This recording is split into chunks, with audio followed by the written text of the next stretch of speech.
All right, buckle up, because today we're diving into a story that's got it all.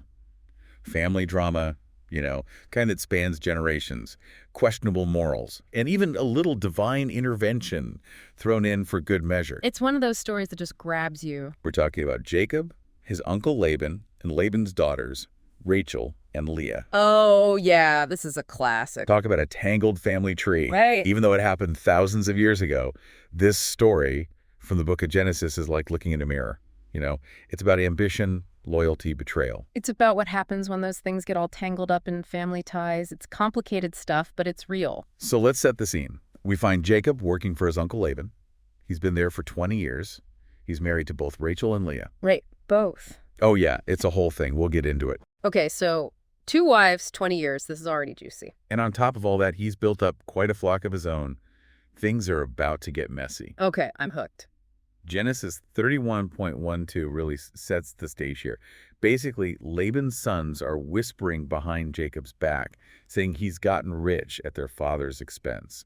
Family drama 101. Yeah, that's going to stir up some trouble. And this is where understanding the historical context is really important. We're talking about a time and place where wealth wasn't just about, having a lot of stuff. It was about power, social standing. It was about your legacy, your family's future. Exactly. And livestock, especially, were like the ultimate status symbol. So when Laban's sons accuse Jacob of basically taking what I think is rightfully theirs, it's not just sibling rivalry. It gets deep. It's about the whole family structure being threatened. Right. And Jacob, he's a smart guy. He can sense that the power dynamics are shifting. He knows Laban's favor, which used to be his ticket to success, is fading. And then, like a well-timed plot twist, he gets a message from God. Go home, it says. Return to your homeland. Divine intervention. Or just good timing. Genesis 31.3, that's a game changer. It makes you wonder, is God stepping in to protect Jacob? Or is this part of some bigger plan that even Jacob doesn't see yet? Remember, this isn't Jacob's first rodeo with family drama. Oh no, this guy's got a past. He wrestled his own brother for a blessing, tricked his father. Yeah, he's got some baggage. So this message from God is like, face the music, Jacob. Time to deal with the consequences. Deal with it, he does. Yeah. But maybe not in the way you'd expect. Oh boy, here we go. He goes to Rachel and Leah and he tells them, Laban's been cheating me. He says Laban's been changing his wages, messing with the flocks, trying to cheat him out of what he deserves. He even gets into the specifics. Striped livestock, speckled, spotted. Genesis 31.4-9. He's fired up. Wow, throwing down the gauntlet. And that's what makes this story so interesting. It's not black and white.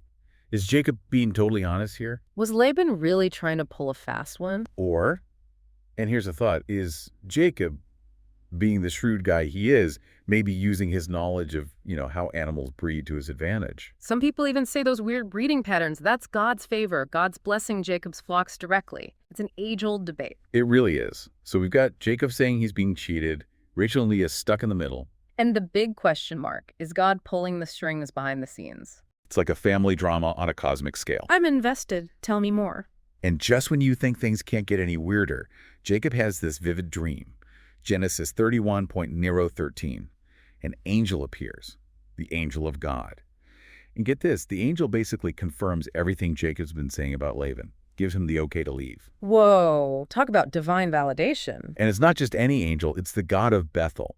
This goes way back to another crazy time in Jacob's life, back when he was on the run from his brother. He met God at this place called Bethel, made a promise, and God promised him blessings. So it's like God's reminding him, hey, remember that deal we made? I'm still here. I've got your back. Even though, Jacob's about to do something pretty risky. And maybe not entirely ethical. Right. It makes you think, how did Jacob take that dream? Did he see it as God giving him permission? Because what he does next is bold. He decides to leave, but not empty-handed. He packs up his family, his things, all those flocks of his, and in the dead of night, they make a run for it. What? No, yeah, he's out of there. Okay, now it's getting good. But here's the real kicker, Rachel. She steals her father's household idols. We're talking straight-up theft here. Genesis 31.7-21. Hold on, idols? Like religious idols? Yep, the teraphim. And in those days, those weren't just decorations. They were powerful, important. They were connected to family history, inheritance, even the ability to communicate with the divine. So for Rachel to steal them, that's a big deal. She's challenging her father in a huge way. It's a power move for sure. But why? What did those idols mean to her, and what was she hoping to gain? Okay, I need to know what happens next. This is too good. So last time we left off with a pretty epic escape. Jacob, his wives, his flocks, all those stolen idols. You'd think they'd be home free, right? Not so fast. Remember Laban? He's not just going to let this slide. Oh no, Laban is not one to back down from a fight, especially when he feels like he's been wronged. This is personal. Genesis 31 lays it all out. Laban, he sets off in hot pursuit of Jacob and his entourage. Talk about a tense family reunion. You could just imagine the scene. Laban, he catches up to Jacob, and let me tell you, he's fuming.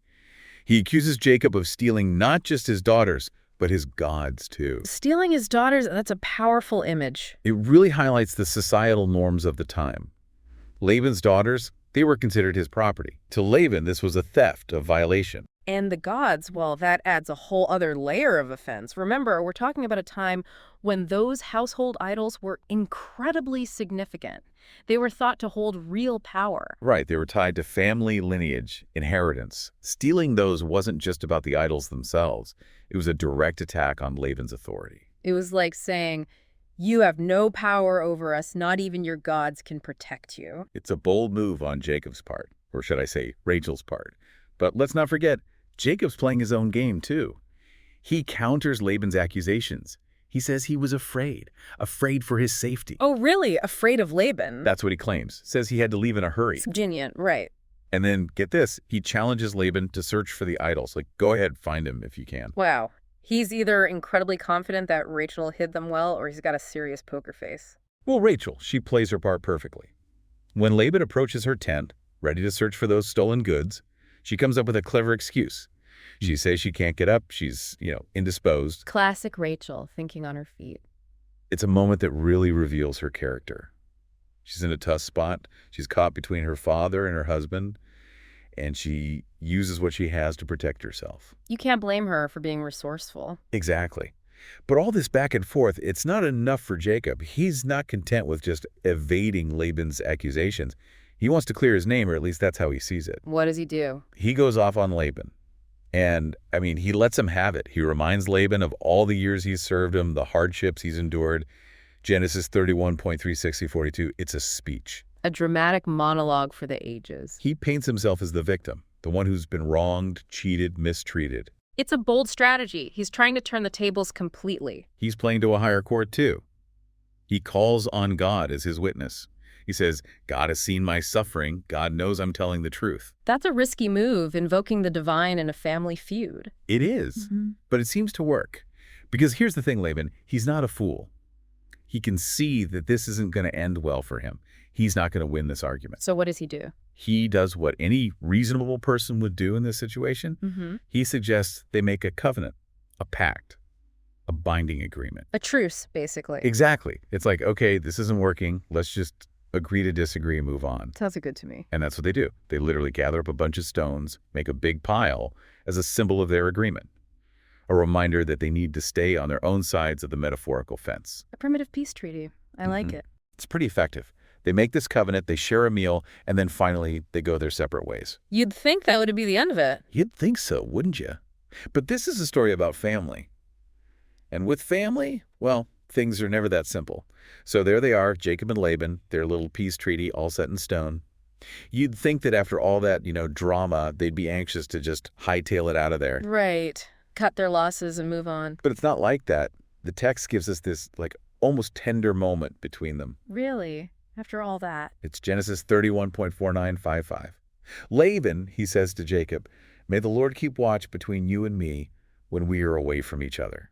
Wow. It's like he's almost pleading for peace. It is. And he blesses his daughters, his grandchildren. It's like he's trying to hold on to that family connection, even though things are so fractured. That's got to be tough, trying to rebuild trust after all that's happened. And it makes you think, is this genuine forgiveness? Or are they just trying to make the best of a bad situation? It's probably a little bit of both.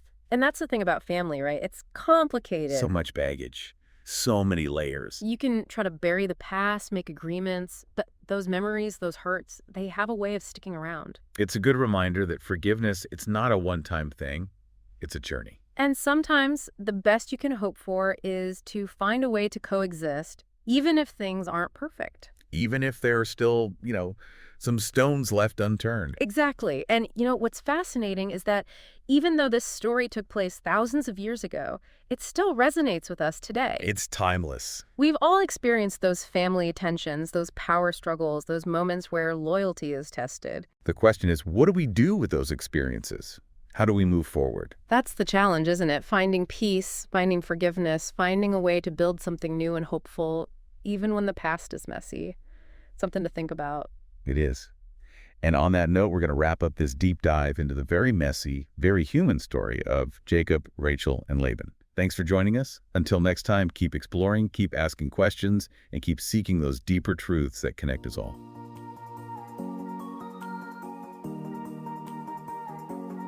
Thank you for spending this time with us. Toby, Eleanor, and our team of researchers are working hard to produce more episodes. If you value what we're doing here, please consider subscribing and sharing the word. Additionally, our podcast, RSS, and Patreon links can be found below. Listener support is what makes our work possible. Join us next time for another deep dive. God bless.